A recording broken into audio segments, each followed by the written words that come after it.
Yeah, if that's not the truth. Hamlet once said to shuffle off this mortal coil was to unburden ourselves of the carried or abandoned toils of everyday suffering. With Mortal Shell, you're pretty much doing the opposite. You're running around as a little flesh sack in your fantasy invasion of the body snatching the shells or classes of various other characters in the game as you play a slightly Dark Souls style of game. It's a third-person action RPG, and it's from Cold Symmetry and published by PlayStack. This will be for $29.99, and it's coming exclusively for the Epic Store on the 18th. Let's check it out. As always, if you like the video, I would love for you to subscribe. It absolutely helps the channel. Hit the notification all for everything when it comes to videos from me. And Fighting Cowboy, another YouTuber who does excellent videos on this kind of stuff, is doing a bunch of YouTube videos on this game. So if you get a chance, check him out. Graphics are up first. So Mortal Shell, it really aims to do what it can with what it has. While locations aren't exactly sprawling in their size, their design is really well done. For instance, you might battle out with a sub-boss while keeping an eye on their sword. You're noticing that behind them there's some bushes and a small cave that might lead to a shortcut or some other new location. The game has a wickerwork of those throughout. The devs have openly proclaimed their love for Demon Souls and Dark Souls, and you are not going to miss it. It is almost painfully close to the original game in some of its design, and in particular its architecture and evil feel. That doesn't mean it doesn't have its own character. It does. It's just that with a couple games in a series to compete with, there's always going to be a couple rare moments where you look at it and think, hey, this looks brand new. But most of those moments will be like, this looks a little bit familiar. Luckily enough, even though that all happens, there are some amazingly well-made locations here. Mortal Shell is encrusted with grime and grease and nastiness. Imagine if games could shower and, well, one never did. That'd be Mortal Shell. From the tight candlelit chambers to the bogs. Understanding the constraints against the title and what they did, I think it's a pretty damn magnificent series of locations overall. There's the bog standard middle section of the game where you're running through tunnels with various sarcophagi strategically placed here and there to choke you out on battle points, which I didn't necessarily love. But it's offset by a starting location I adored and later locations that were really interesting to me.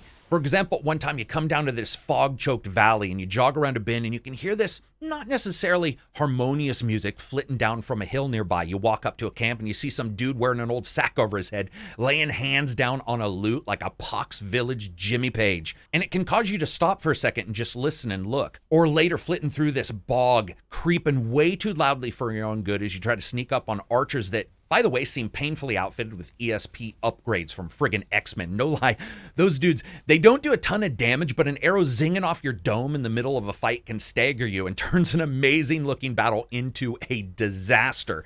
Or at the very least makes you look like a goddamned idiot as you stumble around as the arrow bounces into the bushes. And each one of those locations has little hiding places. It all feels very well designed. Even the animation when you're Pacific rimming for zombies straight into your first shell and your spirit grabs the head of the dead body, injecting your spirit into this shell and bringing it to life. I also like the shell designs themselves. For instance, there's one particular one I adore. It's got a yellow and silver look to the armor that's alternating on one of the arms, and it just has a slightly offset look, a little bit mausoleum chic, if you will. We have so many games in this genre, so many titles that get condensed into the same exact comparison. Oh, it's Dark Souls this, it's Dark Souls that. These developers basically looked at Dark Souls and Demon Souls and said, that's okay with us. We just want to offer our own bent to it. And I think overall, they nailed that. What they didn't nail so much is a couple of the technical or gameplay idea issues when it comes to graphics and graphical storytelling. The first, low detail textures. Those are a lot of places. It's not, cottage cheese vision or glaucoma vision, but they're pretty bad. Enemies just standing there is another one. Now, this is more noticeable than a lot of games in this genre and could be due to the overall way the landscape is designed or presented, but the placements of the enemies is never exactly organic. In fact, enemy placement is probably one of the most artificial parts about Mortal Shell that you can feel, and no amount of hand waving around is going to remove you watching some gargantuan dude with a spear just bouncing off of a rock trying to hit you while his best friend is slamming down a 10-toed breakfast buffet just right next to him, ignoring everything. Especially in any of the areas where you can see long distances, this is noticeable. Now, when it comes to performances and long distances, on an i7 at 4.7 with a 2080 Ti, I was able to get 60 at 4K, except for post-processing.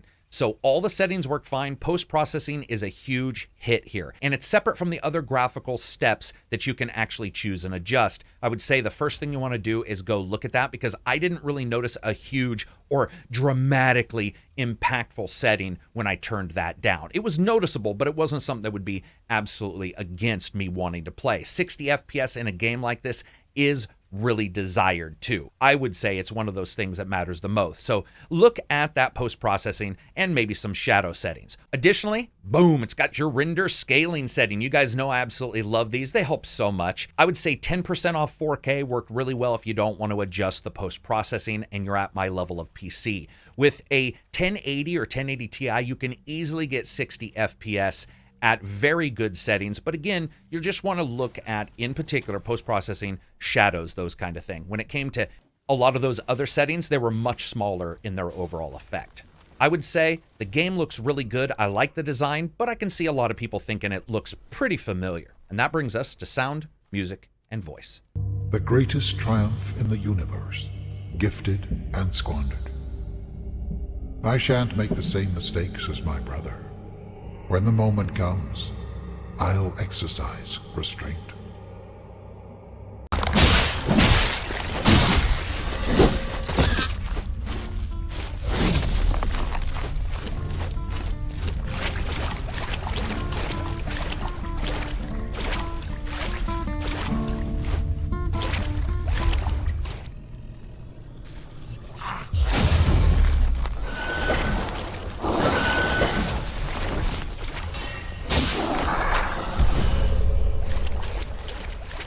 First, we're going to discuss music because there's not much to discuss other than some very occasional stingers and maybe one or two really low synths and ambient bits, and especially a discordant almost chord that just gets continually played in one or two locations. There's not a lot of music here to talk about. It is mostly about the sound of the game. And that brings us to sound. So in a game otherwise marred with a few issues, there is one here that blows me away that I don't like in this game. The games and the environment, those are great. The environmental sounds, awesome. They mend you into the location. They solidify everything around you. It feels great, especially when you can hear those frogs croaking in the background in some of these locations. Phenomenal. They also add a little bit of processing to make everything feel open and wide, a bit of reverb and echo there. But the game has an issue in particular with how it informs you of an action, and that action is your parry. For whatever reason, when your parry loads up in this game, when you basically have the ability to parry, it makes a loud attack sound, basically like a shing, like a sword being swung or being unleashed. And the number of times that went off in the middle of a battle, and I was sitting there going, oh, that means I need to hit, because you're so accustomed to Pavlov dogging it when it comes to audio effects telling you when something should be done. I don't think that's very good design. I think that that actual sound could have just been changed to something that was far less battle sounding, because when you're in the middle of a battle with 3 or 4 enemies, and sometimes using the sound of them grunting or swinging a weapon to realize when you need to pull off a special move and having that sound effect go off, it's not really the best design. That brings us to voice. So this game does have the overall storytelling and the underpinnings and that mix of mystery and overarching ever-present gloom and oppression that we've seen in a lot of games like this. But the occasional voices that do play out, especially as you unlock bits of the forgotten memories of the shells, is really good. They are aged, they're old, they're raspy, they're well-worn, and they sound like people who probably fought off creatures with swords and occasionally headbutted somebody, then laid down too weary to really end up fighting anymore and thought they'd sleep it off and go back the next day. Little used and rarely heard, but when they are played, man, those voices are really good. They really hit in perfection. I loved every one of them, and they gave each one of the shells, at least to me, a little bit of an identity.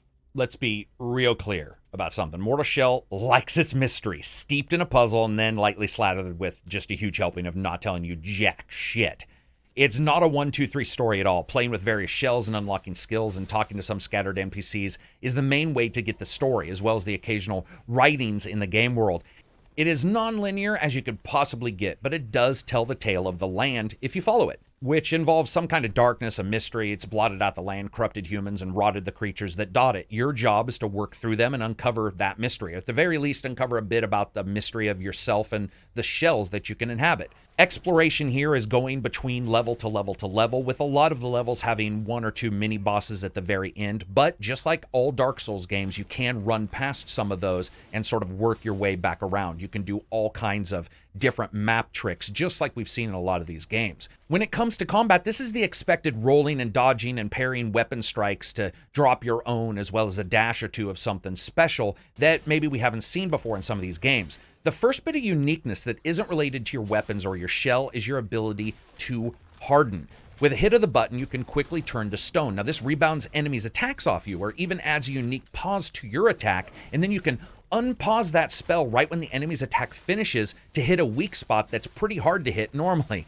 It's a very unique mechanic, and at first it can actually feel a little bit like a get-out-of-jail-free card until you realize it has a reset time, and this leaves you unable to do it and relying on your own stamina for dodging, or you trusting this ancient relic, which allows for you to parry attacks back. And if you have the proper amount of resolve, which is gained from killing enemies, you can not only parry them, but you can get in a massive attack of your own and heal some of your health back. When it comes to the parry timing, I have to say I wasn't exactly in love with it. The animations for some of these creatures sort of inform you. Others, there's a little bit of softness there that I don't think we've seen with other games. There was usually something that I noticed in any of these other game types that I've played where I could sort of pick out where the parry was supposed to happen. There was a couple times here where I was like, man, this is happening later than it should, or earlier than it should. You understand it as you sort of face off against different enemies, but be aware of that, because this can really change up everything. Harden is a big deal. One battle against 3 enemies might see you leap in, you might jump attack one enemy, hit them with a 2-hit combo, then harden as all 3 swing at once. They'll rebound off of you,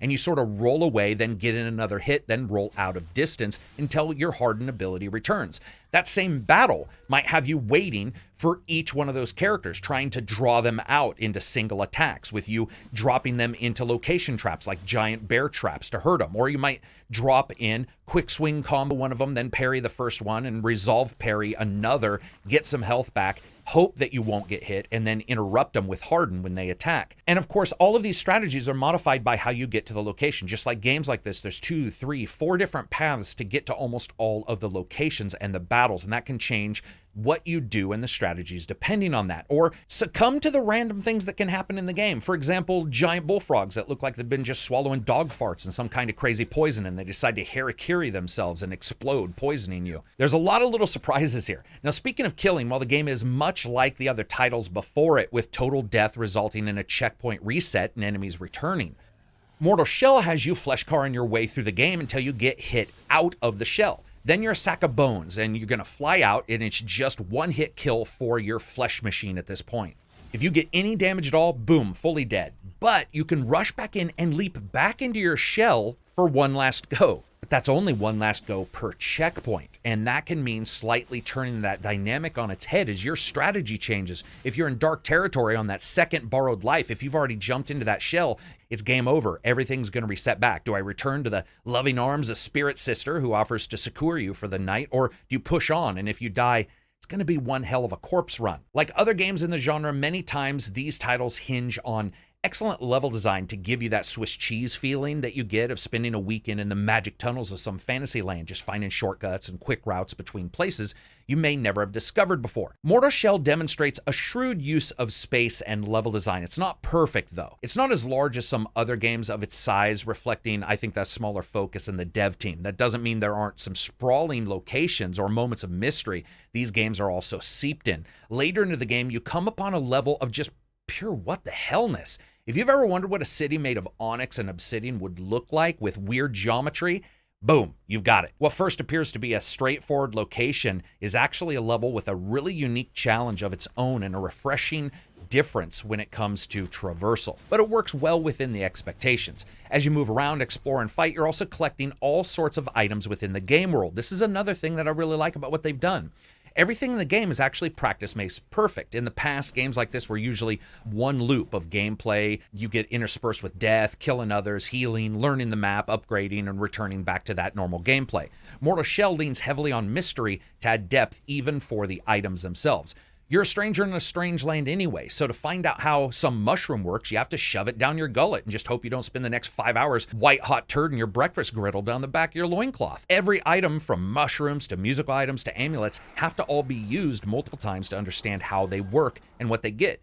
And when you do them enough, you get familiarity, which will gain you another bonus. You also find effigies as you explore. Each is a small statue of the shells in the game and allows you to transform into the shell that it represents with their remaining health intact. So you can fight an enemy, and as long as you have it for a moment, you have it in the quick bar, you can take a spot while being completely friggin' open to attack and change out your shell into another one as you summon it. Very cool. At some point, you're pretty much going to die, and you're back to one of the resting locations. Here, usually, there's a forge for upgrading the weapons, a shrine for... Actually, well, I'm going to let you guys be surprised by that. And a lady leading this entire mystery forward that allows you to upgrade your shell with tar or nectar that you find in the game. And as you get each different experience and each different skill, you find a little bit more out about the character. There's a couple weapons, including a larger broadsword and a hammer and chisel, and you can upgrade these with a couple items you find or buy from the merchant. There's mysterious snippets of crumbs that are left out, and you're just skippity-doo-don through this cursed, twisted trees and forest, Hansel without your Gretel, until you grab one of the shells that you want to be in and kick some butt. When it comes to the shells, I liked it because each one made you feel completely different. One might have a bunch of durability and no stamina. The other might have a ton of stamina and no durability. These are things that you normally see in games, but the one with no durability may also have a shadow dodge, which is, by the way, absolutely incredible. But what's not incredible is the difficulty. So I didn't know what to expect of this. Mortal Shell is right in the middle. It's nowhere near as hard as, say, Bloodborne or even many of the locations that we see in some Dark Souls games, and it doesn't require that sheer level of attention that Sekiro did where you balance damage with defense. I found it more right stock in the middle, which is fine with me. Each shell offers that different way to play, and you can change them if you have that item in your inventory. But more important, as you level them up and you play to their strengths, you don't really have to switch out if you don't want to. It's up to you if you want to. It also has a basic tutorial, which I found was pretty cool because a lot of these games, well, they just don't. But regardless of all that, if it's not fun, no one's going to care. So that brings us to fun factor. I liked it. It's really fun. You're the bad guy from most Sam Raimi zombie movies. The level design isn't really Escher-like as Surge 2, as I said before, or relying on the Alice in Wonderland rabbit holes we've seen in a lot of games. It's just very solid. I like the locations. I really like some of the enemy designs, and I like the fact that there was that tutorial to make you sort of understand at least what some things did, but the actual story itself is a real mystery. Additionally, when you add in that the voice isn't bad at all, even though it's not used a bunch, everything feels like, as I said at the starting, they did exactly what they could with what they had. It may not have as many secrets or mysteries as some of these bigger games, but I don't think every game needs to be identical, and at this price, it certainly doesn't need to be. Speaking of price, you guys know me. I rate games on a buy, wait for sale, rent, or never touch it again rating system. This is on Epic Store as well as the consoles. I think it is well worth getting. I think this is a title that has a perfect price point. It's not too expensive to make you wonder about the length and the playability or replayability. It does have some, certainly with those different types of shells. And I have to admit, I really did like the way some of those guys controlled. There's one or two I may not like, and there's not a lot of shells. There's only 4. But it felt just exactly what I was sort of hoping for. Additionally, the difficulty wasn't completely crushing, but it did end up getting super hard on some of the bosses, so you had to decide exactly how you were going to face them. I like the idea of switching out the shell in the middle of the battle, even though it's very difficult without getting your butt smashed in. That just really worked well for me. This is a title that was a blast to play. It was enjoyable to explore, and even when you notice things like the enemies in places where you're like, you know what, that doesn't really look organic, they're just sort of placed there or plopped there. I can tell you thousands of times where I've seen that in everything from Sekiro to Bloodborne to Dark Souls to Surge 2, and just because it's happened doesn't mean I don't want it fixed. This game hasn't fixed it, but what it does is it adds that harden ability, which I think is really fun. It adds the ability to add in the parries if that's the way you want to play, and just overall a very mysterious world from a bunch of people who are obviously fans of Dark Souls and Demon Souls, and I think did really good fan service for their own title without actually cribbing everything. So anyway, that's it for me. I hope you guys liked the video. If you did, give it a thumbs up. If you didn't, give it a thumbs down. Check out the Microsoft Flight Sim review I just did as well. You'll see more reviews for me in the coming weeks. If you want to follow me on iTunes and Spotify for all the audio versions of the reviews, as well as our twice-a-week podcast, check out ACG, the best gaming podcast. It's on Spotify and iTunes. You can also follow me on Reddit, Facebook, and Twitter, and you can become a patron. I would love for you to do it. It absolutely helps. If I've saved you any money or found you a game you absolutely loved and didn't expect to, maybe go to the Patreon, throw $5 in there, join our Discord. It's a great place. Or check out Teespring and get some swag. Peace out and enjoy the rest of your week.